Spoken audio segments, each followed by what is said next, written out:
Good morning. Good morning, everyone. Good morning, Morning, sir. sir. Morning, sir.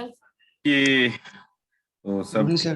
लोग होंगे, start करा जाए हम लोग। ये क्वेश्चन कर लिया था क्या हम लोगों ने last class? Yes, sir. Yes, sir. तो बस मुझे अपडेट कर दीजिएगा। ये भी हो गया था?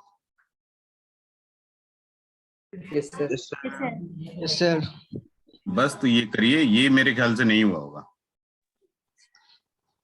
ये क्वेश्चन नहीं हुआ सर। हाँ, तो करना शुरू करिए। Sir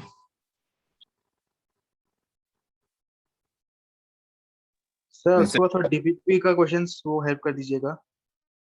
okay okay okay, DPP का क्वेश्चन डाउट सेशन में करे क्या? आप डिसाइड कर लें। ज्यादा अच्छा रहेगा डाउट सेशन में, क्योंकि इधर से थोड़ा सिलेबस आगे बढ़ेगा ना। Okay sir. हाँ, इधर थोड़ा सिलेबस आगे बढ़ जाएगा, अच्छा रहेगा हम लोगों को लिए भी, क्योंकि टाइम ज्यादा तो है नहीं यार। अब अगस्त सितंबर चल रहा है तो सिलेबस भी तो एंड करना पड़ेगा ना टाइम पे। चलिए करना शुरू करिए। और डॉक्टर लोग मेरे ख्याल से बिना कुछ किए ही आंसर बता देंगे।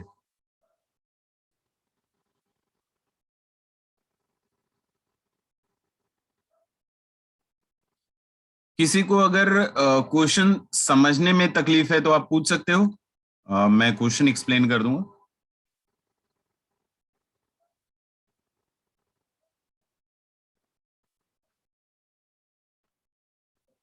नहीं, क्वेश्चन सबको क्लियर है तो फिर आंसर बताओ फिर तो।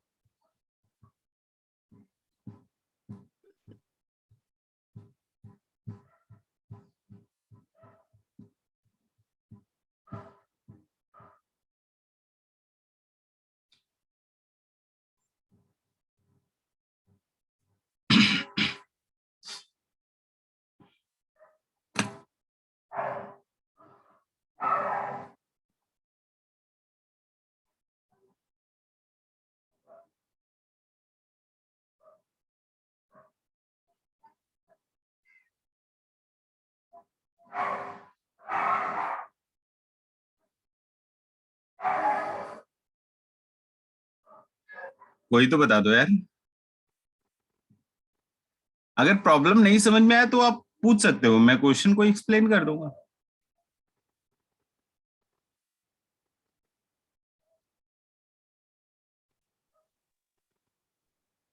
नहीं, कोई बोलेगा ही नहीं, ऐसे कैसे हो गया यार? लगता है किसी ने सुबह सुबह डराया है कि कोई बोलेगा नहीं आज।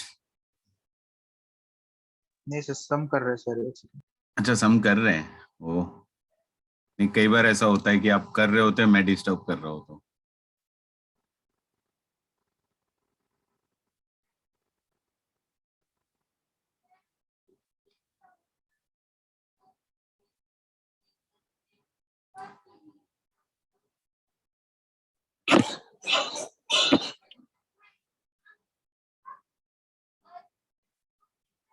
सर मॉलिक्यूलर वेट का मतलब क्या क्या कह सकते हैं? Molecular mass is molecular weight. Molecular mass पिछली क्लास में हम लोगों ने सीखा था। हीमोग्लोबिन के सिंगल मॉलिक्यूल का मास 89600 AMU है। फिर क्वेश्चन में बोल रहे हैं कि हीमोग्लोबिन का 0.25% मास किसका होता है? आयरन का होता है। फिर बोल रहे हैं कि हीमोग्लोबिन का एक मॉलिक्यूल में आयरन का कितना एटम है?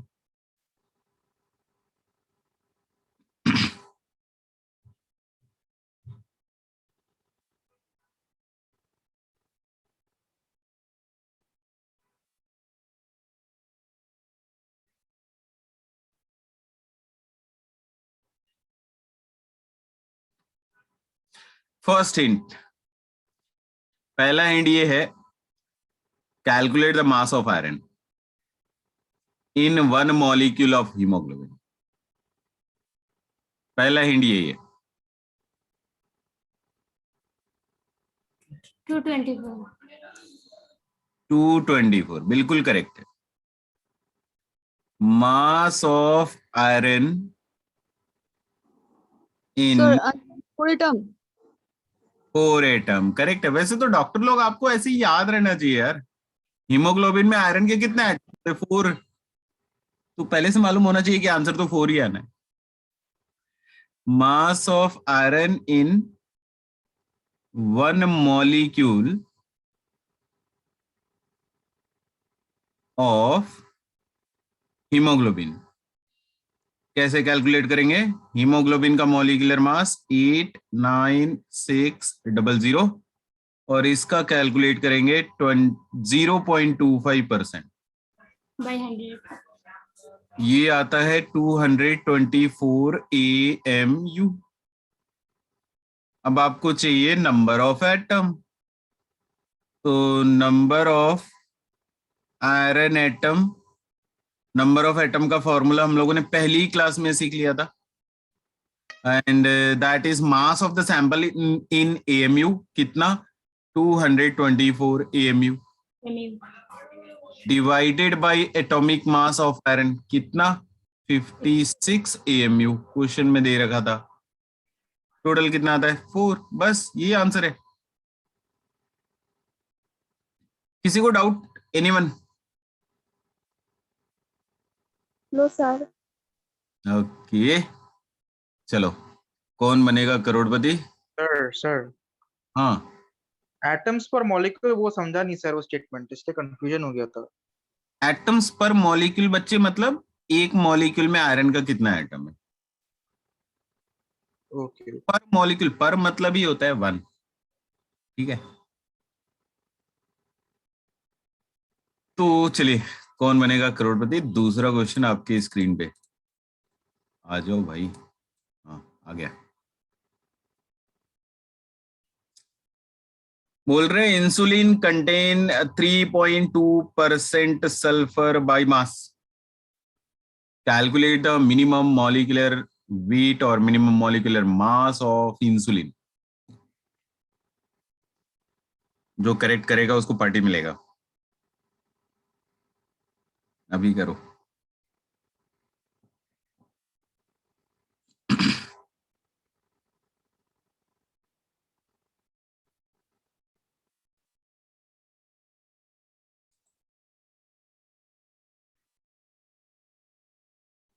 सर सल्फर का मोलिकुलर वेट कितना होता है? भूल गया sir. Sulphur atomic mass 32। Thank you. Sulphur atomic mass 32 AMU। और आज का क्लास बहुत ज्यादा इंटरेस्टिंग होने वाला है। ये तो अभी थोड़ा थोड़ा हम लोग मोल सीख रहे हैं, इसके बाद चीजें इंटरेस्टिंग होने स्टार्ट हो जाए, बड़ा मजा आएगा।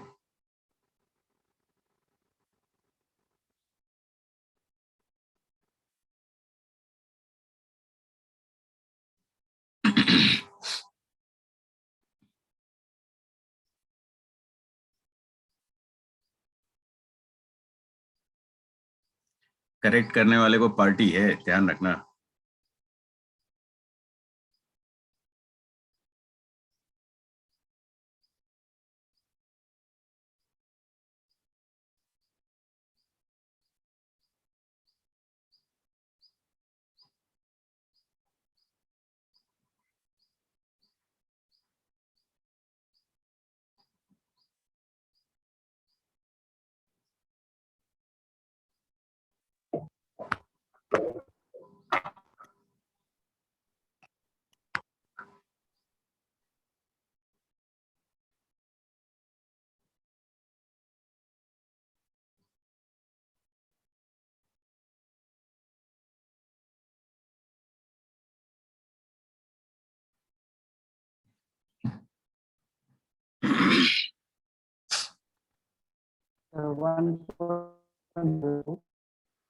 कितना बता रहे? 1.02 MU. नहीं नहीं, मॉलिक्यूलर मास बताना है।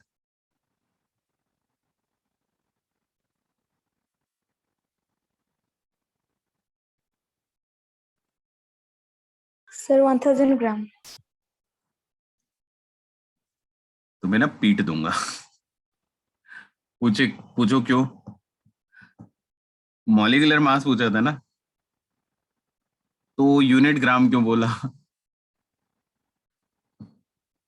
एमयू होगा ना, आंसर करेक्ट है, 1000 ME sir. 1000 एमयू। 1000 ME.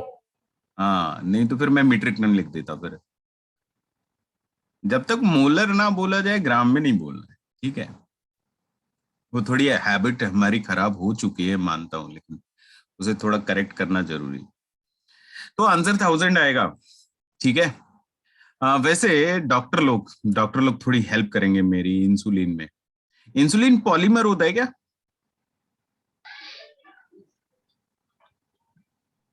अरे कोई तो बता दो यार, या कोई डॉक्टर है ही नहीं? सर पॉलीपेप्टाइड होता है राइट?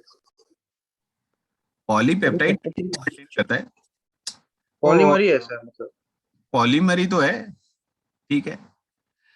कितने अमाइनो एसिड होते हैं इंसुलिन में? Sir, I think 51. ओके, 52। 51.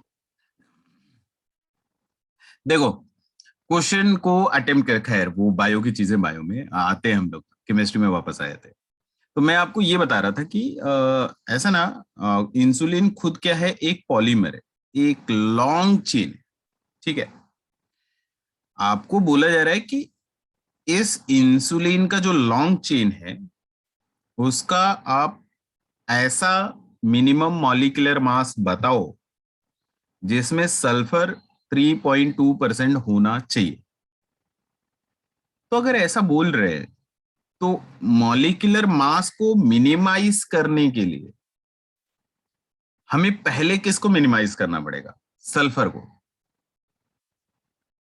ऐसा मैं क्यों बोल रहा हूं, उसका रीजन है। पहले आप ये बताओ कि मिनिमम सल्फर आप कितने ले सकते हो इन इंसुलिन मॉलिक्यूल? अगर आपको मिनिमम मॉलिक्यूलर मास चाहिए, तो जिसमें आपको बोल रखे गए कि सल्फर कितना है, 3.2%, क्या मैं जीरो ले सकता हूं?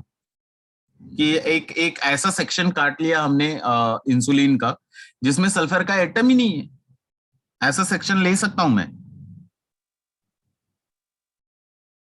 अरे बोल ही नहीं रहे। नहीं ले सकते बच्चे, नहीं ले सकते। क्यों नहीं ले सकते भाई? 3.2% दिखाना पड़ेगा ना। अगर सल्फर एटम ही नहीं रहेगा तो 3.2% किसका दिखाऊंगा? तो मतलब हमको सल्फर लेना तो है, ये पक्की बात है। मतलब हमें इस पॉलीमर का एक ऐसा सेक्शन काटना है जिसमें सल्फर एटम रहना चाहिए। मेरा क्वेश्चन था क्या, कि क्या ऐसा सेक्शन ले सकते हैं जिसमें सल्फर एटम हो ही ना? नहीं नहीं नहीं नहीं, ऐसा बिल्कुल नहीं कर सकते आप। क्यों? क्योंकि फिर 3.2% नहीं दिखा पाओगे। अच्छा, फिर क्या मैं हाफ सल्फर एटम ले सकता हूँ? ये दिमाग खराब है क्या? आधा सल्फर एटम? आधा कहाँ छोड़ के आगे है? हाफ सल्फर एटम कैसे ले सकते हो आप? एटम तो हमेशा इंटीजर में ही लेना पड़ेगा। तो फिर मिनिमम सल्फर एटम कितना होना चाहिए इस सेक्शन में? 1। 1 से कम आप ले ही नहीं सकते। अब अगर मैं 1 से ज्यादा ले लेता तो क्या हो जाता? तो भी प्रॉब्लम है ना यार। अगर आप 1 से ज्यादा ले लोगे तो पॉलीमर का लेंथ ज्यादा हो जाएगा, फिर मॉलिक्यूलर मास मिनिमम नहीं होगा। मतलब ये फिक्स है कि आपको एक ऐसा ही सेक्शन काट करके उसका मास मेजर करना है जिसमें एक ही सल्फर एटम आए। ये क्वेश्चन रीड करने के बाद थॉट जनरेट होना चाहिए। अब सॉल्व कैसे करेंगे? मान लो इस मिनिमम जो आपने सेक्शन काटा हुआ है, इसका मिनिमम मॉलिक्यूलर मास XAMU है। अब क्वेश्चन में बोल रहे कि इस x का अगर मैं 3.2% कैलकुलेट कर लूं, तो ये क्या देना चाहिए? ये सल्फर का मास देना चाहिए। और सल्फर कितना है हमारे पास? Minimum 1 atom. 1 एटम का मास कितना? 32 32. या 1000। सॉल्यूशन तो बहुत आसान सा था, लेकिन थोड़ी फील आनी चाहिए, थोड़ा थॉट जनरेट होना चाहिए। क्लियर है ये सभी को? Yes, sir. Yes, sir. Okay, किसी को कोई डाउट है तो आप पूछ सकते हो, नहीं तो आगे चलते हैं। आगे की चीजें कहीं ज्यादा इंटरेस्टिंग और इंपॉर्टेंट है। हो गया ये सभी का?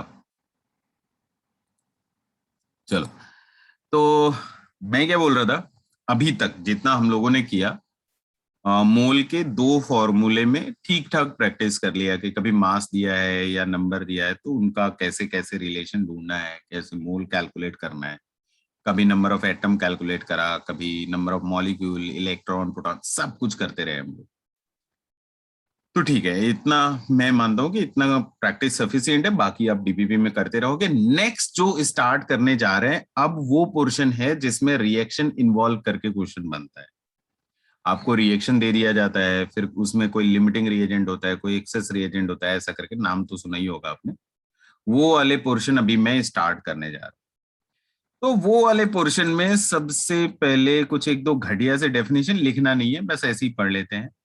केमिकल रिएक्शन अगर आपको बोला जा रहा है कि व्हाट इज केमिकल रिएक्शन, तो ये बच्चों वाला काम होता है कि आप रिएक्टेंट ले आओ, रिएक्टेंट के मॉलिक्यूल आपस में रिएक्टेंट करेंगे, उसमें एटम का एक्सचेंज होगा, इलेक्ट्रॉन का एक्सचेंज होगा और फाइनली कुछ तो प्रोडक्ट बन जाएगा, and that is what is called chemical reaction. उसी को हम लोग क्या नाम देते हैं? केमिकल रिएक्शन देते हैं। स्टोइचियोमेट्री अगर बोल रहे हैं तो stoichiometry is the simply the study of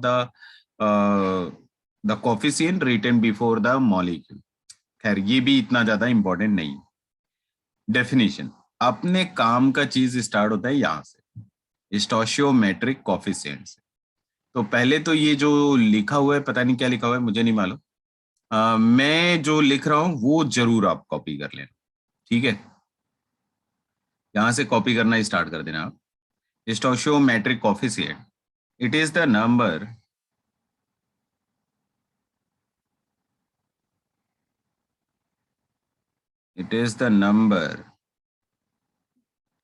written before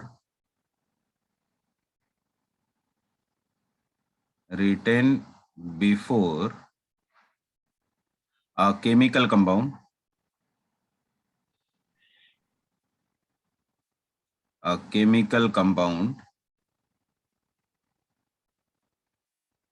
in a chemical reaction, in a balanced chemical reaction.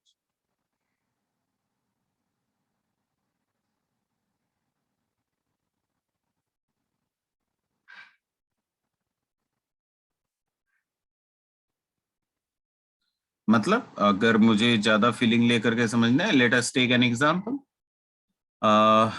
2 नहीं 3, correct, it is N2 gas plus 3H2 gas is going to produce 2NH3 gas। अगर आप ध्यान से देखो reaction पूरी तरीके से balance है। रिएक्टेंट साइड में 2 nitrogen and 6 hydrogen, product side में भी 2 नाइट्रोजन 6 हाइड्रोजन है। तो स्टोइचियोमेट्रिक कोफिशिएंट जो डिफाइन करा जा रहा है वो यही बोला जा रहा है कि ये जो नंबर आप लिख रहे हो इस केमिकल कंपाउंड से पहले, जो भी आप नंबर लिख रहे हो वो क्या होगा? स्टोइचियोमेट्रिक कोफिशिएंट होगा। यहाँ पे 2 is the stoichiometric coefficient of ammonia, 3 is the stoichiometric coefficient of hydrogen, and 1 is the stoichiometric coefficient of nitrogen। तो यही हमारा स्टोइचियोमेट्रिक कोफिशिएंट होता है। क्लियर है सभी को? Yes, sir. कॉपी हो गया सबका? Yes, sir. ओके, अब मैं एक स्टेटमेंट बोल रहा हूं, आप बस ना मुझे ट्रू फॉल्स बताना, करेक्ट इनकरेक्ट बताना कि बेस्ड ऑन दिस रिएक्शन जो मैं इधर लिखा हुआ हूं, बैलेंस्ड रिएक्शन जो लिखा हुआ हूं, इस रिएक्शन के बेसिस पे कैन आई से 1 gram nitrogen is going to react with 3 gram of hydrogen and it will produce 2 gram ammonia। True है या false? True, sir. True, sir. बस एक ही दो लोग बोलेंगे, बाकी लोग कहाँ गए यार? False, sir. False, true false, true false, बाकी लोग कहाँ गए? False, sir. False, False. False. False. Okay, तो पहले तो ये मालूम रहना चाहिए कि ये हमने जो स्टेटमेंट बोला वो गलत था। It is false. रीजन, अब रीजन जानने के लिए 2 लाइन और लिखेंगे। रीजन डायरेक्टली नहीं, ऐसा लिखो, फिजिकल सिग्निफिकेंस ऑफ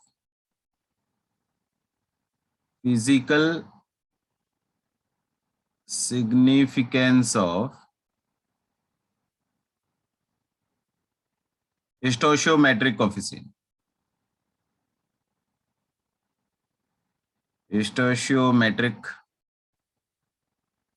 coefficient, तो इसका फिजिकल सिग्निफिकेंस हम लोग क्या ड्रॉ करेंगे? लिखो, आप लिखो, मैं कितना लिखूंगा, मैं बोल रहा हूं आप लिखते रहो। फिजिकल सिग्निफिकेंस अगर इसका समझना है तो we can say it represent, लिखना शुरू कर देना, it represent the ratio of, it represent the ratio of amount of, it represent the ratio of amount of reactant getting consumed, it represent the amount of, it represent the ratio of amount of reactant getting consumed and the amount of product produced. It represents the ratio of amount of reactant getting consumed and amount of product produced. Statement copy हो गया? Yes, sir. Yes, Okay. sir. जो भी statement लिखा हुआ है उसमें amount को underline कर लेना, क्योंकि जिनका मिस्टेक हो रहा था वो उस पर्टिकुलर वर्ड की वजह से गलती हो रहा। अमाउंट का यूनिट क्या होता है बच्चे? Mole. अमाउंट का यूनिट मोल होता है, ग्राम होता है, ये ध्यान रखना। तो अगर अमाउंट का यूनिट मोल है तो स्टेटमेंट करेक्ट कैसा होता? स्टेटमेंट करेक्ट तब होगा जब आप बोलोगे 1 mole nitrogen is reacting with 3 mole hydrogen to produce 2 mole of ammonia। मतलब स्टोशियोमेट्रिक रेशियो, स्टोशियोमेट्रिक कॉफिशिएंट किसका रेशियो इंडिकेट कर रहा है? अमाउंट का, और अमाउंट का यूनिट क्या होता है? मोल। तो आप जब तक मोल का नाम लेते रहोगे तब तक तो आपका सही है। आप अगर मास, वॉल्यूम ये सब इंक्लूड करना शुरू करें, हो सकता है आपकी जिंदगी में कांड हो जाए। अच्छा, अगर आपको मान लो मास मेंशन करना ही है, आपका मनी है, नहीं तो मैं तो मास में ही रिप्रेजेंट करूंगा, मेरी मर्जी, तो फिर कैसे करूंगा मैं बोलूंगा देखो भाई, यहां पे क्या है? 1 मोल नाइट्रोजन। अब 1 मोल नाइट्रोजन का मास कितना होता है? 28 ग्राम। फिर ये बोलना पड़ेगा 3 मोल हाइड्रोजन, 1 मोल हाइड्रोजन का मास कितना? 2 ग्राम। तो 3 मोल हाइड्रोजन का मास कितना? 6 ग्राम। और 2 मोल अमोनिया का मास, 1 मोल अमोनिया 17 ग्राम, 2 मोल अमोनिया कितना? 34 ग्राम। तो आप ये जरूर बोल सकते हो कि 28 ग्राम नाइट्रोजन 6 ग्राम हाइड्रोजन से रिएक्ट करके 34 ग्राम अमोनिया बनाएगा। ये पूरी तरीके से करेक्ट है।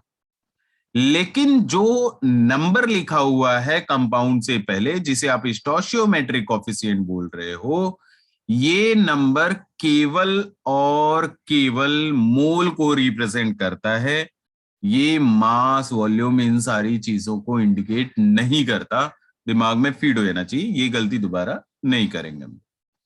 क्लियर है ये? Yes, sir. ओके। अब ना Yes, sir. एक बहुत ही छोटा सा और आसान सा क्वेश्चन लिख रहा हूं, आप एक बार ट्राई करो जरा। मान लो मैंने ना सल्फर डाई ऑक्साइड को रिएक्ट करा दिया ऑक्सीजन के साथ और सल्फर ट्राई ऑक्साइड गैस बना लिया। फर्स्ट क्वेश्चन ये है मेरा कि 128 ग्राम मैंने SO2 लिया था, एंड 32 ग्राम ऑक्सीजन लिया था। आपको बताना है SO3 कितना बनेगा। सेकंड क्वेश्चन ये है कि अगर हमने 64 ग्राम SO2 लिया हुआ है एंड 32 ग्राम ऑक्सीजन लिया हुआ है तो SO3, अच्छा ये बैलेंस करेंगे तो 2SO3 होगा। आप बैलेंस रिएक्शन लिख लेना, 2SO2 plus O2 is giving 2SO3, balance reaction लिख लेना। तो ये दोनों केस में आपको बताना है कि सल्फर ट्राई ऑक्साइड कितना बनेगा। बहुत ही आसान सा क्वेश्चन है, ट्राई करो एक बार।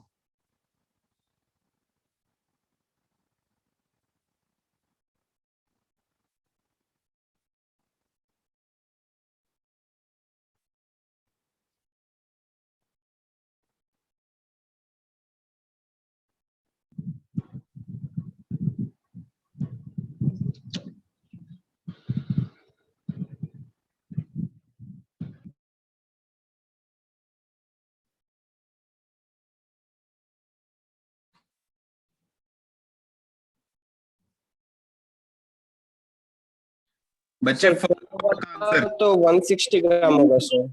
Sir, 96. 160 ग्राम सबका। Yes, sir. Yes sir. ये सेकेंड पार्ट का आंसर 96. सेकंड वाला फॉर्म नहीं करेगा सर। 160 grams. आप जितना भी बोलोगे मैं लिख लूंगा। सेकेंड पार्ट का आंसर 96, एक तो ऑप्शन मिल गया, आगे बोलो।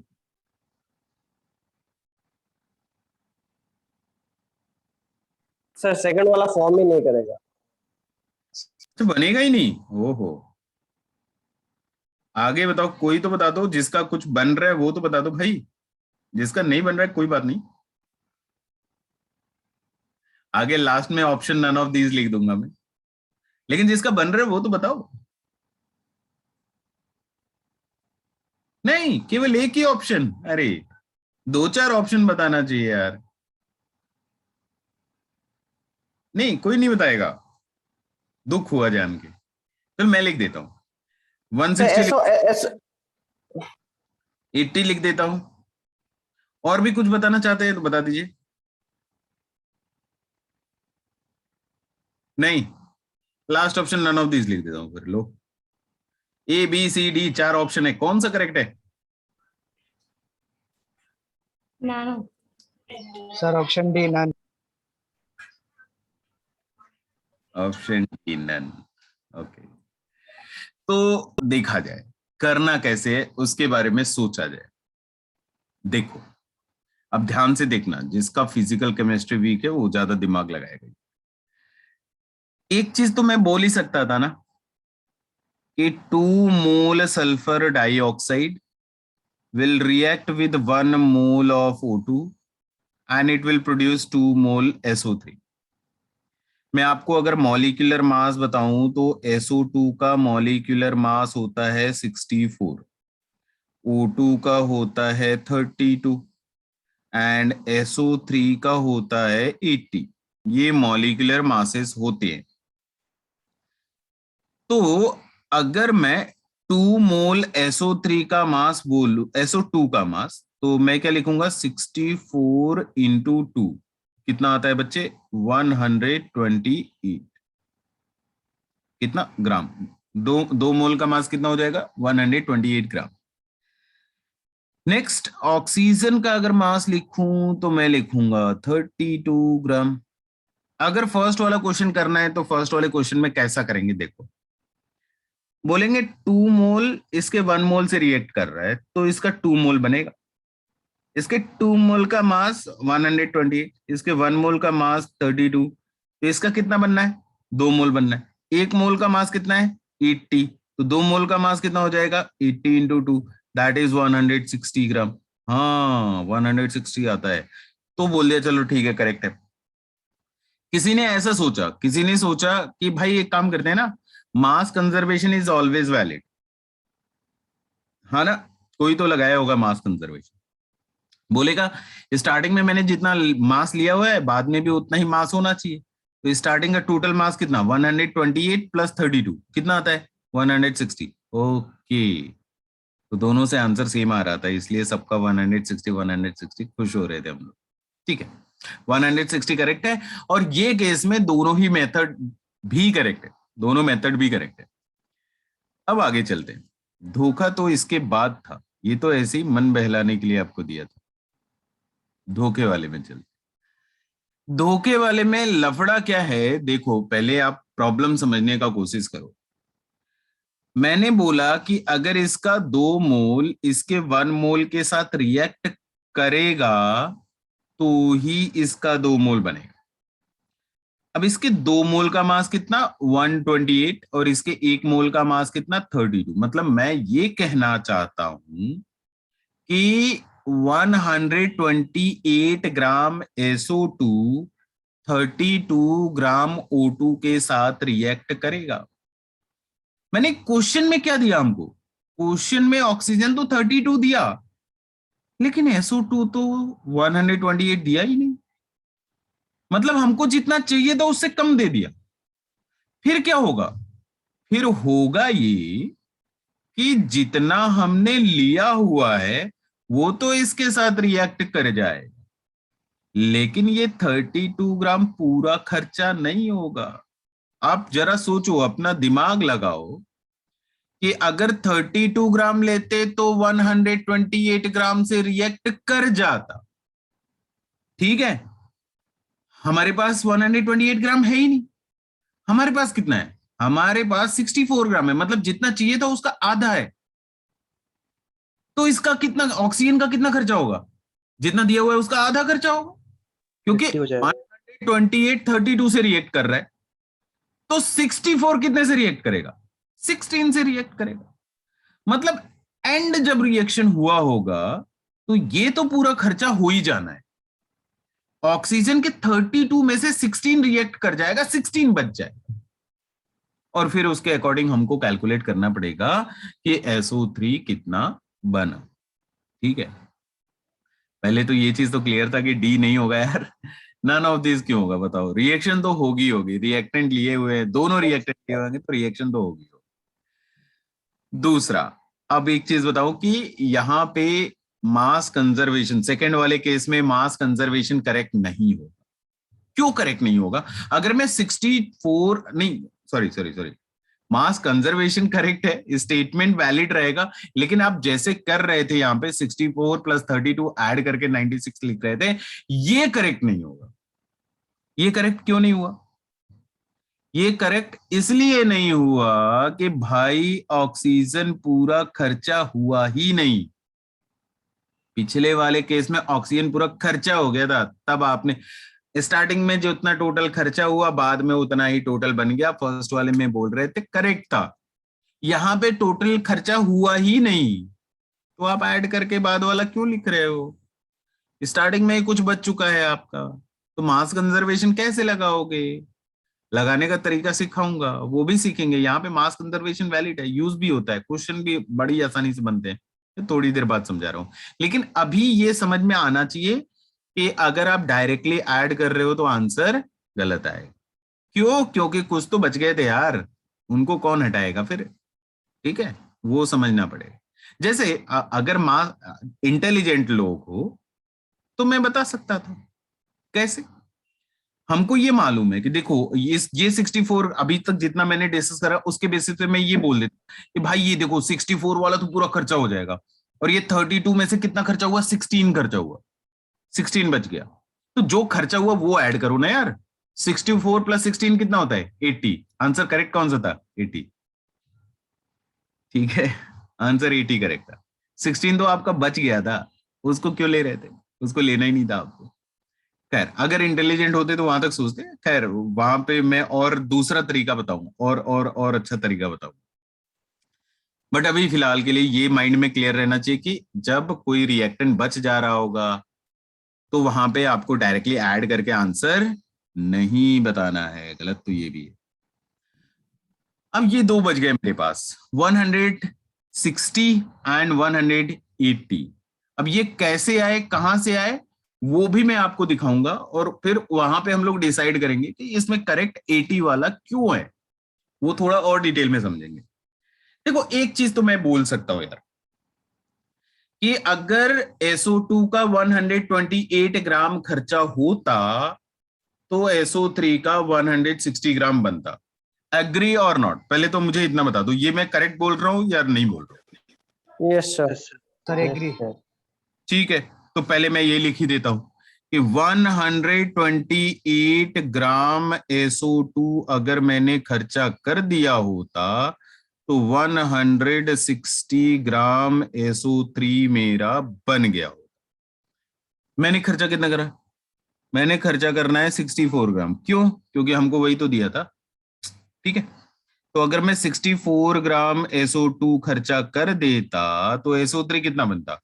160 डिवाइडेड बाय 128 इंटू 64 कितना आता है? ये आता है 80 ग्राम। देखो ये यहां से आता है 80 ग्राम।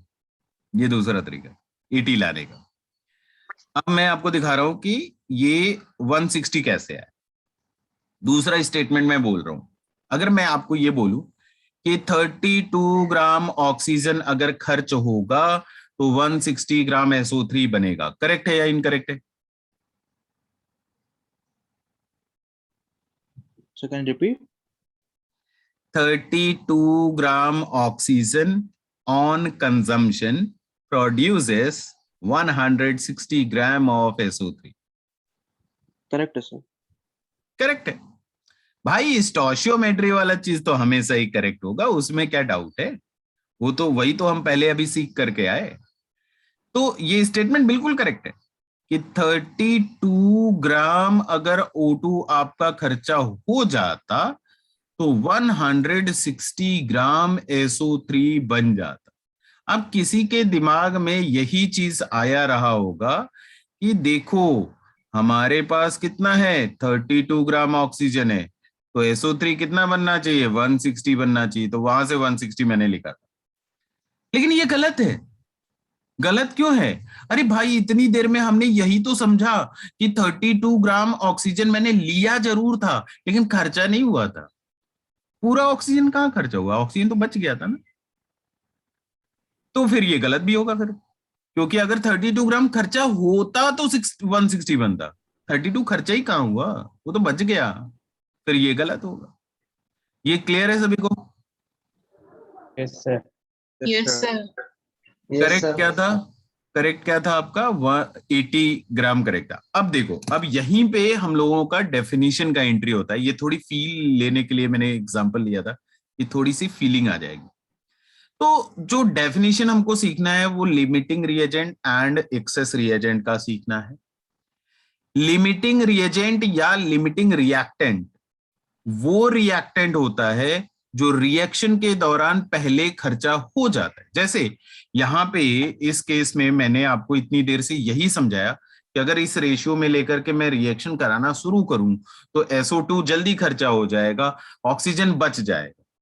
तो रिएक्शन जब स्टॉप हुई होगी तो जो खर्चा हो चुका है दैट इज लिमिटिंग रिएजेंट, और जब ये रिएक्शन स्टॉप हुई थी और जो रिएक्टेंट बच गया दैट इज एक्सेस रिएजेंट। तभी तो एक्सेस बोल रहे हैं, एक्सेस में है तभी तो एक्सेस रिएजेंट बोलेंगे। और जो खर्चा हो गया वो लिमिटिंग अमाउंट में था, खर्चा हो गया, इसीलिए उसको क्या बोल रहे हैं? लिमिटिंग रिएजेंट बोल रहे हैं। तो ये डेफिनेशन आप एक काम करो, फटाफट कॉपी करो तो आ जाओ भाई डेफिनेशन। हाँ, कॉपी करो इसको, limiting reagent and access reagent.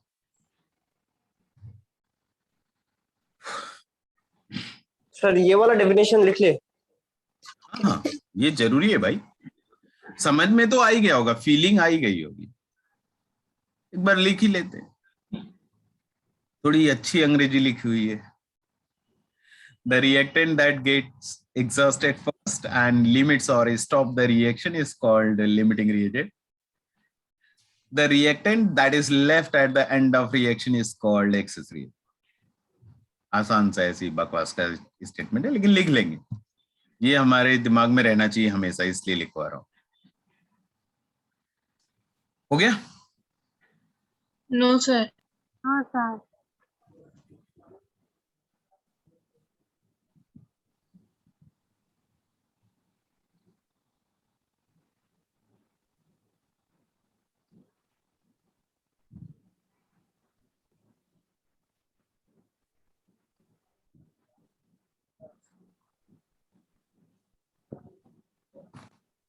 हो गया? ओके, तो फिर से एक छोटा सा क्वेश्चन है, जस्ट आप एक बार ट्राई करो, देखो क्या पता बन जाए। एक बार आप ट्राई कर दो इसको, फिर दिमाग लगाते हैं।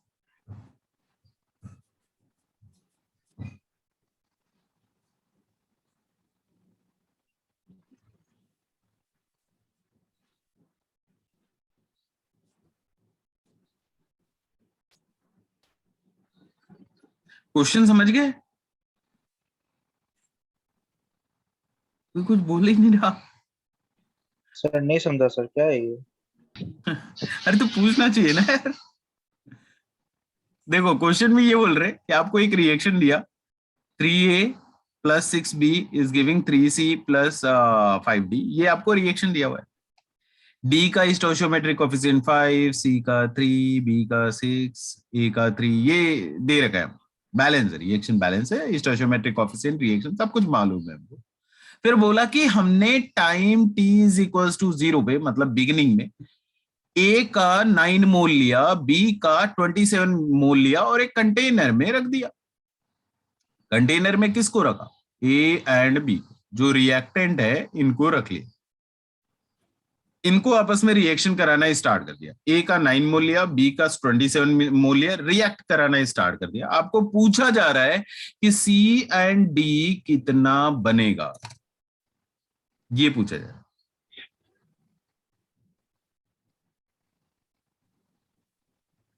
अभी क्वेश्चन क्लियर है? सर C39 339 39 मोल 3C C कितना बनेगा? C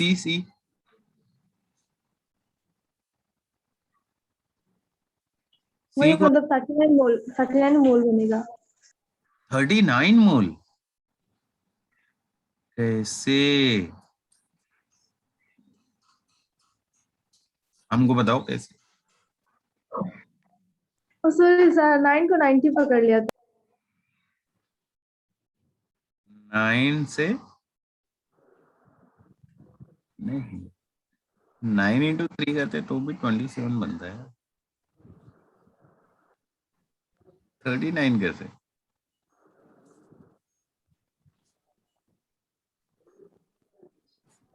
बाकी लोग भी कुछ दिमाग लगाओ यार, सारा दिमाग मैं लगाऊंगा तो फिर मेरा सलूशन हो जाएगा। हाँ सर ऐसा क्वेश्चन पहली बार देख रहा हूँ सर। आज ऐसा क्वेश्चन पहली बार देख रहे हैं? अरे बच्चे ये तो बड़ा इंपॉर्टेंट है। आंसर अच्छा C का 9 बोल रहे हो? किसका 9 बोल रहे हो?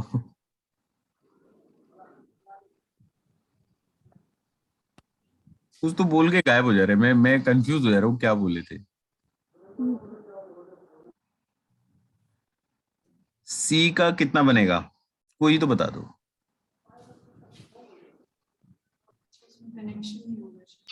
सर इसका कुछ आइडिया नहीं है सर। तो अभी जो पीछे कर रहे थे यार वही करना है। एनीवन, कोई बताओ जल्दी जल्दी जल्दी जल्दी, C का कितना बनेगा? 12। और कोई बताएगा? 1 1 0। और कोई बताएगा?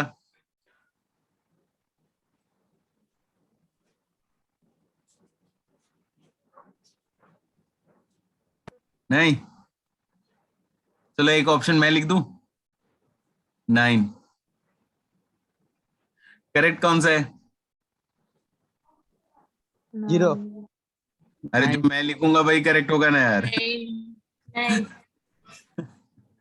जो मैं लिखूंगा वही करेक्ट होगा ना, 0 कैसे करेक्ट होगा?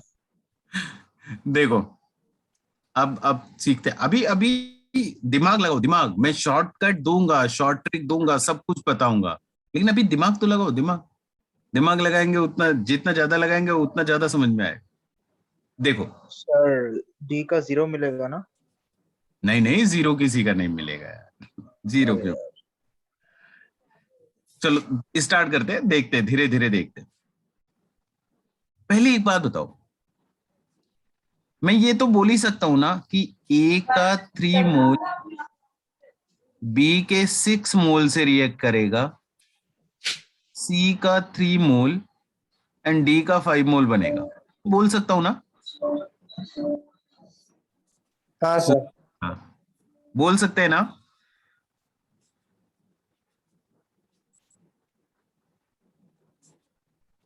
अरे प्राणी लोग बोलो, नहीं तो मैं इधर हाँ से सर, हाँ सर, हाँ सर। इधर वीडियो से अंदर भी चला आता हूं, मैं उधर ही पहुंच जाऊंगा।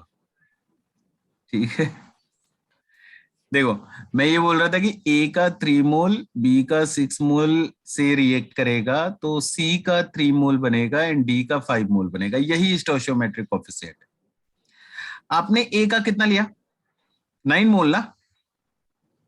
हाँ यस सर। तो 9 मोल लेने के लिए क्या करना पड़ेगा? ये पहले से 3 6 3 5 ये रेशियो था आपका, तो अगर इस 3 को 9 बनाना चाहते हैं तो 3 से मल्टीप्लाई कर दो, 9 मोल बन जाता। ठीक है, यहां कितना है? 6 है। अगर आपने यहां पे 3 से मल्टीप्लाई करा है ना, तो यहां भी 3 से मल्टीप्लाई करना पड़ेगा, ये ध्यान रखना। मतलब आप ऐसा समझो, मैं ये कहना चाहता हूं कि अगर 3 मोल 6 मोल से रिएक्ट कर रहा है, तो 9 मोल 18 मोल से रिएक्ट करेगा, डबल का रेशियो है, तो वो रेशियो मेंटेन रखना है। आप 6 इंटू 3 करते तो भी 18 आता। बात समझ रहे हो मैंने क्या बोला? Yes sir. Yes sir. हाँ सर, ओके ओके, अब देखो, तो मैं अब ये कहना चाहता हूं कि 9 मोल 18 मोल से रिएक्ट कर जाता। अब देखो जरा, 9 मोल और यहां पे क्या दिया? 27। मतलब एक्सेस में कौन है? बी। एक्सेस रिएजेंट कौन है? बी। लिमिटिंग ए। ये समझ में आया? Yes sir. ओके, ये पहले तो ये आपको समझ में आ जाना चाहिए था, क्वेश्चन देख के आपको समझ में आ जाना चाहिए था कि A is limiting reagent, B is excess reagent. अब जरा थोड़ा रिकॉल करो, कुछ चीजें याद करो जो थोड़ी देर पहले मैं बात कर रहा था, वो SO2 + O2 SO3 जो बना रहा था, उसमें जो सेकंड वाला क्वेश्चन था, उसमें पहले खर्चा कौन हुआ था? SO2 खर्चा हुआ था। वहां पे लिमिटिंग रिएजेंट कौन था? SO2 लिमिटिंग रिएजेंट था। जब SO3 कैलकुलेट करना था, तो मैंने किसका मदद लिया था? लिमिटिंग रिएजेंट का मदद लिया। एक्सेस रिएजेंट किसी काम का नहीं होता। ठीक है, तो स्टेटमेंट अब मैं बोलने जा रहा हूं कंक्लूजन वाला, और इतना दिमाग लगाने के बाद अभी स्टेटमेंट बोलूंगा, तो हो सकता है ये स्टेटमेंट ज्यादा देर तक याद रहे। तो ये स्टेटमेंट अब लिख लेंगे, ये प्रॉब्लम सॉल्विंग में यूज होगा। क्या statement? Amount of product produced, amount of product produced and amount of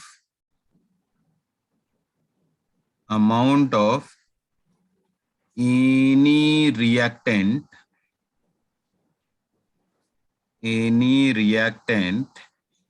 left at the end of reaction, at the end of reaction is decided by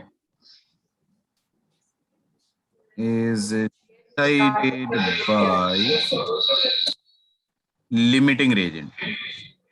सब कुछ डिसाइडिंग फैक्टर कौन है? Limiting. कोई भी product कितना बनेगा या कोई भी रिएक्टेंट कितना बचेगा, सब कुछ डिसाइड कौन करेगा? Limiting reagent। ठीक है, इतनी चीजें क्लियर है? Yes sir. ओके, तो अब ऐसा क्वेश्चन अगर मेरे पास दिखे, तो हमारा सबसे पहला काम क्या होना चाहिए? हमें बस ये पता चल जाए कि इसमें लिमिटिंग रिएजेंट कौन है।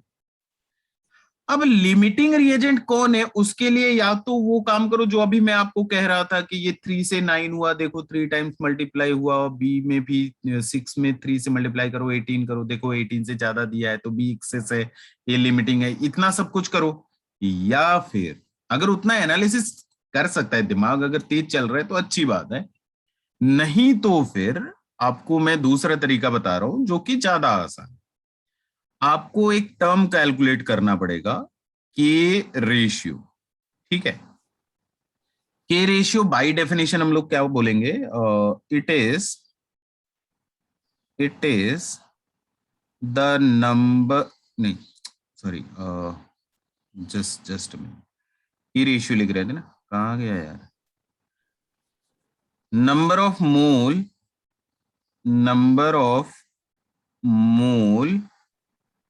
of reactant taken divided by respective stoichiometric coefficient. Stoichiometric coefficient, ये की रेशियो है। और इंपॉर्टेंट स्टेटमेंट एक और, the reactant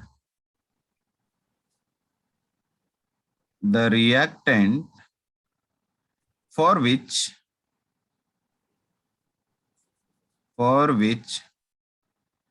K ratio is minimum, K ratio is minimum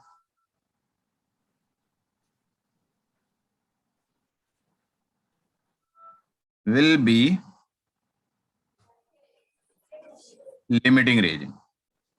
जिस रिएक्टेंट के लिए के रेशियो का वैल्यू मिनिमम आएगा, सबसे कम आएगा, वो हमारा लिमिटिंग रिएजेंट होगा।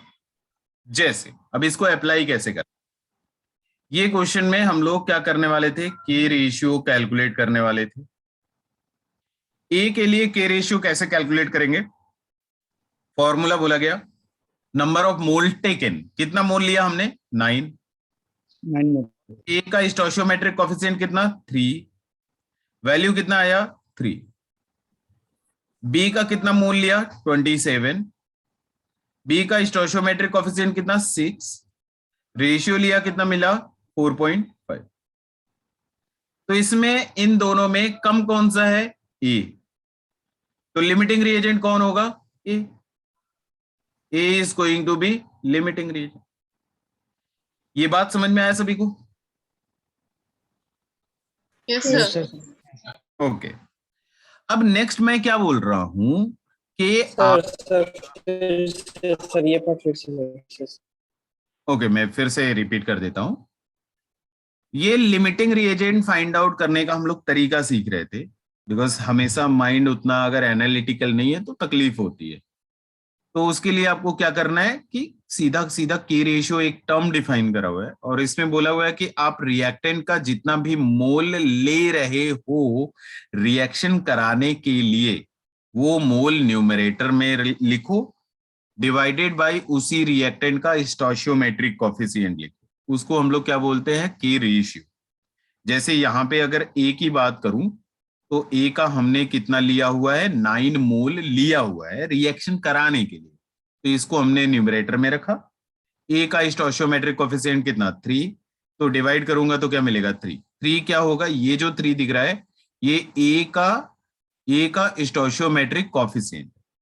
सिमिलरली अगर मुझे बी का स्टोइचियोमेट्रिक ए का के रेशियो है, सिमिलरली अगर मुझे बी का के रेशियो कैलकुलेट करना है तो बी का हमने कितना लिया हुआ है 27, और बी का स्टोइचियोमेट्रिक कोएफिशिएंट कितना 6, तो ये जो 4.5 आ रहा है ये के रेशियो है, किसका के रेशियो है, बी का। अब आपको यहां पे बोला गया कि जिस रिएक्टेंट का के रेशियो वैल्यू कम होगा वही लिमिटिंग रिएजेंट होगा, तो यहाँ पे ए के लिए कितना मिल रहा है, 3 मिल रहा है, ए क्या हो जाएगा, लिमिटिंग रिएजेंट। क्लियर है, हाँ सर क्लियर है। Sir. Yes sir, yes sir. Okay, अब मैं आपको एक और चीज बताने वाला था यहाँ पे। एक चीज ये बताने जा रहा था कि आपको ना ये जो के रेशियो लिखा हुआ है, ये जो कैलकुलेट कर रहे हो, ये एग्जैक्ट वैल्यू कैलकुलेट करने का जरूरत नहीं है। आपको तो यार बस इतना देखना है ना कि कौन सा मिनिमम है, तो मैं दिमाग में ही कैलकुलेट कर लूंगा। ए के लिए 9/3 दैट इज 3, और बी के लिए 27/6, अरे ये तो 4 से ज्यादा आ रहे हैं, हाँ हटाओ हटाओ, बी नहीं हो सकता, फिर ए होगा। वो आपके माइंड में कैलकुलेशन होने, आप एग्जैक्ट वैल्यू कैलकुलेट करने के चक्कर में मत पड़ना। आपको जस्ट कंपेयर करना है, कंपेयर करके देखना है कि कौन सा वैल्यू कम आ रहा है, बस। वो कैलकुलेट करके कोई फायदा है नहीं, ठीक है। अगर आप दिमाग से सोच सकते हो हाँ इसका रेशियो कम आ रहा है, बस उतना ही चाहिए हमको, उससे ज्यादा हमको एक्सपेरिमेंट नहीं चाहिए, ठीक है। तो मैं ये उम्मीद करता हूं कि आगे कभी भी आप लिमिटिंग रिएजेंट देख करके तुरंत से डिसाइड कर लोगे। अब मान लिया हमने कि आपने डिसाइड कर लिया ए आपका क्या है, लिमिटिंग रिएजेंट। अब सॉल्व कैसे करना है, तो आपको अभी मैंने स्टेटमेंट दिया था कि जो लिमिटिंग रिएजेंट है वही डिसाइड करेगा कि प्रोडक्ट कितना बना या कोई रिएक्टेंट कितना बचा। लिमिटिंग रिएजेंट से ही कैलकुलेट होगा, ठीक है। तो हम क्वेश्चन कैसे सॉल्व करेंगे, देखो हम क्या बोलेंगे कि अगर ए का 3 मोल खर्चा हो जाता तो सी का 3 मोल बन जाता। ये तो स्टोइचियोमेट्री से हमेशा ही करेक्ट है, तो मैं इसी को लिख लेता। 3 मोल ए अगर मैं ले रहा हूं तो ये खर्च होने के बाद 3 मोल सी बना देता। हमने ए का कितना लिया, हमने ए का लिया 9 मोल, तो अगर 9 मोल ए का ले रहा हूं तो सी का कितना बनेगा, 9 मोल। हाँ बस यही आंसर है, सी का कितना बनेगा, 9 मोल, यही आंसर है। लिमिटिंग रिएजेंट के हिसाब से कैलकुलेट करना, लिमिटिंग रिएजेंट जितना बोलेगा वही आंसर हो। क्लियर है? Yes, Yes, sir. sir. जरा बताओ डी कितना बनेगा, अब तो Sir, बताओ। 15 बनते हैं क्या? पूछ रहे हो, बता रहे हो? बोल रहा हूँ सर, बोल रहा हूँ। बता रहे हो तो 15. करेक्ट बता रहे हो, 15 बनेगा, ठीक है। 3 मोल ए अगर मैं लेता तो 5 मोल डी मेरा बन गया होता। मैंने कितना लिया, 9 मोल लिया, तो अगर 9 मोल लूंगा तो डी का कितना बनेगा, 5/3 इंटू 9, पता नहीं कैसे ये 15 आता है, बस। तो ये आंसर है, ये आंसर है, ठीक है। अच्छा यहीं पे अगर मुझे ये पूछा जाता कि बी का कितना बच गया, क्योंकि बी क्या है, एक्सेस है, तो कैसे करता मैं बोलता देखो 3 मोल ए अगर खर्चा होता तो 6 मोल बी खर्च हो जाता। 6 मोल बी क्या हो जाता, कंज्यूम हो जाता, खर्च हो जाता। हमने ए का कितना खर्चा करना है, 9 मोल ए का खर्चा करना, तो बी का कितना खर्चा हो जाएगा, 6/3 इंटू 9, कितना, 18 मोल। क्लियर है इतना? 18 मोल Sir. खर्च हो गया, 18 मोल खर्च हो गया, तो बचा कितना, 27 लिया था, 18 खर्चा हो गया, जो बच गया कितना बच गया, 9। 9. 9 मोल लास्ट में बच जाएगा बी का। क्लियर है? Yes, sir. अब थोड़ा कॉन्फिडेंस आया कि ऐसा वाला क्वेश्चन बन जाएगा हमसे, Yes, sir. हाँ सर. क्योंकि ऐसे वाले क्वेश्चन ढेर सारे मिलेंगे, अभी क्लास में भी मिलेगा और डीपीपी में भी मिलेगा, जम के मिलेगा। तो ऐसे वाले क्वेश्चन में दिमाग चलना चाहिए, अच्छा खासा चलना चाहिए। चलो अच्छा, कुछ मैसेज वैसेज कर रहे थे कि आज जुम्मा है, जल्दी जाएंगे। कितने बजे जाएंगे? 12 बजे के बाद ना? बोल ही नहीं रहे यार, कोई नहीं बोल रहा। सर जगह जगह पे अलग अलग टाइमिंग पे होता है सर। अच्छा अच्छा, तो 12 बजे तक पढ़ा जाए, उसके बाद देखते हैं। हाँ सर। ठीक है, ये वाला क्वेश्चन करिए आप।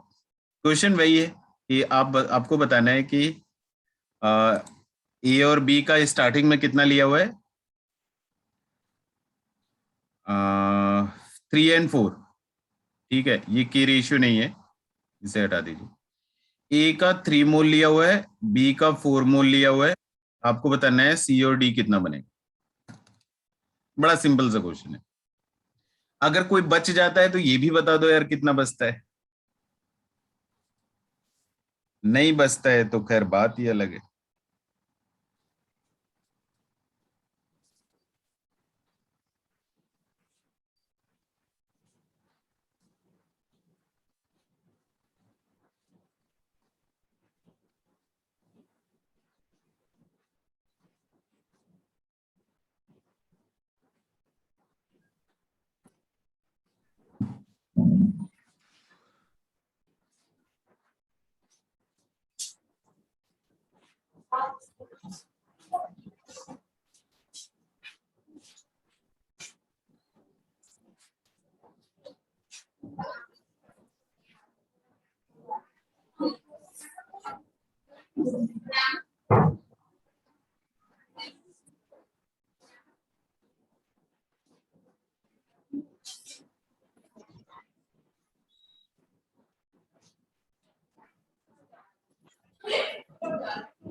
कोई बताएगा सी का कितना बना? मेरे को तो ये डेसिमल में मिल रहा है। पहले ये बताइए लिमिटिंग रीजन कौन है? ए ए सर। इतना तो आइडेंटिफाई होना चाहिए कि ए आपका लिमिटिंग रीजन। तो पूछ रहा था कि मैं सी कितना बनेगा। बड़ा आसान है यार, 7 ए ले आते तो 3 सी बनता। हमने ए कितना लेना है? 3 लेना है, तो कितना बनेगा? 9/7। इतना तो आसान था यार। सर यही मिला मेरे को। अरे प्रोसेस सही करेंगे तो सही मिलेगा, गलत क्यों होगा? ठीक है, डी कितना बनेगा? 12/7। हाँ ये सर। ओके, ये ही बनेगा। ए कितना बनेगा? 9/7। डी कितना बनेगा? 12/7। अच्छा, बी कितना बचेगा?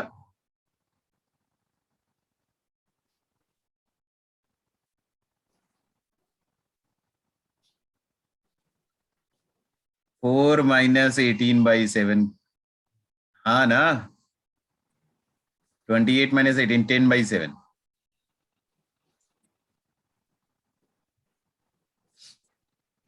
नहीं, तकलीफ हो रही है क्या कैलकुलेट करने में?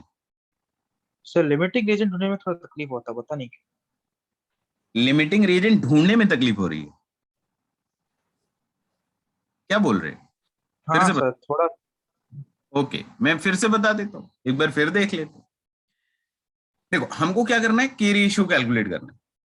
ए के लिए अगर कैलकुलेट करना है तो ए का नंबर ऑफ मोल जो हमने लिया हुआ है, कितना लिया? 3। स्टोइचियोमेट्रिक कोएफिशिएंट कितना? 7। तो मैं टोटल थोड़ी कैलकुलेट करूंगा। ये 3/7 0.4 समथिंग आएगा। बस हमारे काम इतना है, 0.4 लिख करके मेरा काम हो जाता है। बी का हमने कितना लिया? 4 लिया। स्टोइचियोमेट्रिक कोएफिशिएंट कितना है? 6 है। तो ये कितना आएगा? It is around 0.6। बस हमको इतना ही देखना था कि ए के लिए वैल्यू क्या है? कम है, तो ए क्या हो गया? लिमिटिंग हो गया। बस हो ओके गया। Thank you. थोड़ी देखना, एग्जैक्ट वैल्यू नहीं चाहिए यार, के का एग्जैक्ट वैल्यू कभी नहीं चाहिए। बस ये देखना है कि कौन ज्यादा है और कौन कम। बस इसमें किसी को भी थोड़ा भी डाउट है तो आप पूछ सकते हो। नहीं, सर ये कितना बचा हुआ है 6B में, वो हेल्प कर दो। ओके, वो भी कर देता हूं मैं फिर से। देखो, हमको ये मालूम है कि ए क्या है? लिमिटिंग है। तो मैं क्या बोलूंगा कि 7 mole of A is going to react with 6 mole of B. B का 6 मोल खर्चा हो जाएगा अगर ए का 7 मोल रिएक्ट करा। हमने ए का कितना खर्चा करना है? 3 मोल खर्चा करना है। तो बी का कितना खर्चा होगा? 18 डिवाइडेड बाई 7 मोल खर्चा हो जाए। ठीक है, तो बचेगा कितना, लिया 4 था, बचेगा कितना, 4 minus 18/7, 10/7 answer. Okay sir, thank you. और भी किसी को कोई डाउट है तो आप पूछ लो जल्दी से। नहीं, ठीक है, तो नेक्स्ट एक और क्वेश्चन करिए फिर। कौन बनेगा करोड़पति के इधर गेम में हम लोग। ये क्वेश्चन में बताओ आप फिर से सेम, सी कितना बनेगा, डी कितना बनेगा, कोई बचेगा तो कितना बचेगा वो भी बताना है।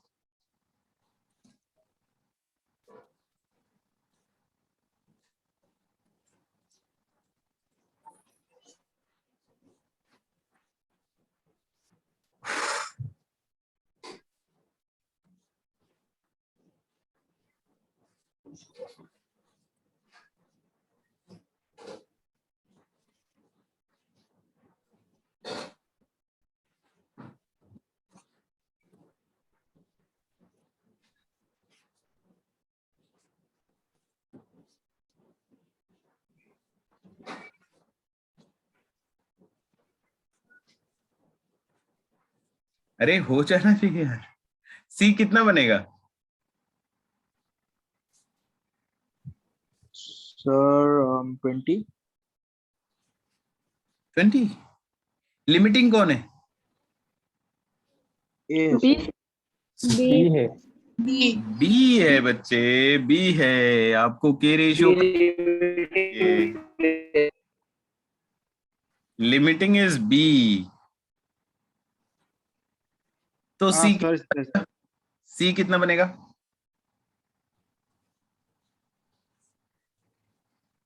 इतना टाइम क्यों लगाते, सी कितना बनेगा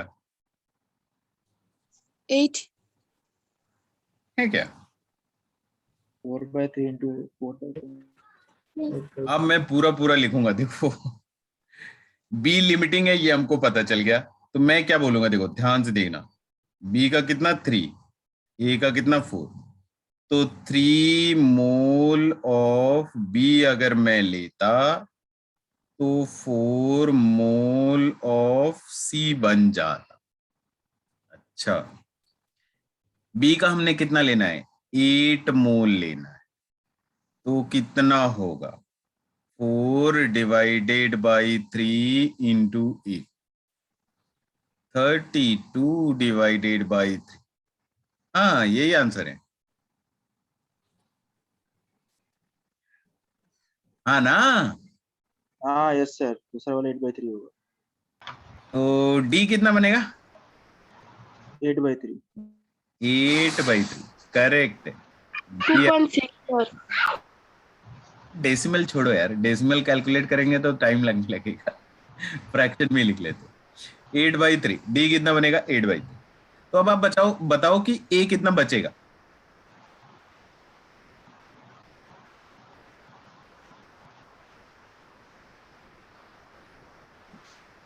ये कितना बचेगा, ये तो बड़ा क्वेश्चन है। 10 - 40/3। ऐसा कुछ होगा क्या, 10 - 16 डिवाइडेड बाई 3। नहीं, मेरे ख्याल से तो यही होना चाहिए। सर एक सेकंड। 10 डिवाइडेड बाई 3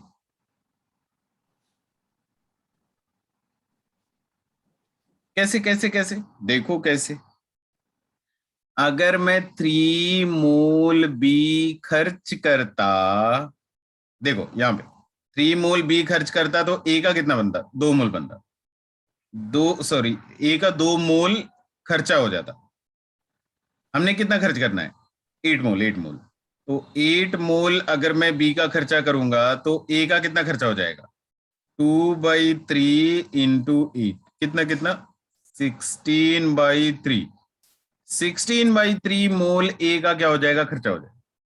बचेगा कितना, हमने लिया ही 10 था, तो 10 - 16/3 14/3, ये आंसर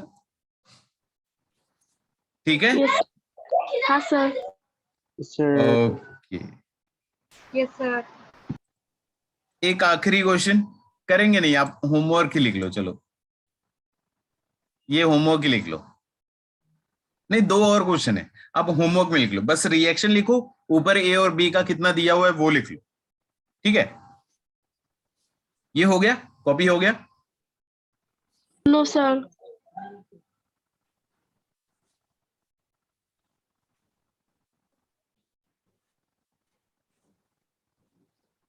हो गया सर।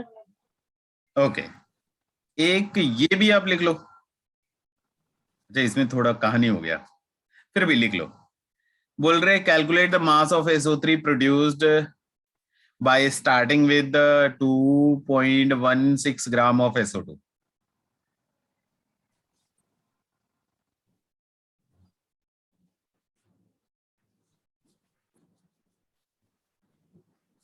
दो तीन दे रहा हूं, आप एक बार ट्राई करके आना, और अगली अगली क्लास में जम के क्वेश्चन ही क्वेश्चन आएगा, बड़ा मजा आएगा। और DPP आप अटेम्प्ट करो, वो डाउट सेशन में जाएगा। हो गया ये क्वेश्चन कॉपी हो गया? हाँ सर। Yes sir. एक लास्ट क्वेश्चन, ये भी आप कॉपी करो। Calculate the mass of SO3 produced by starting with 3.2 gram of SO2।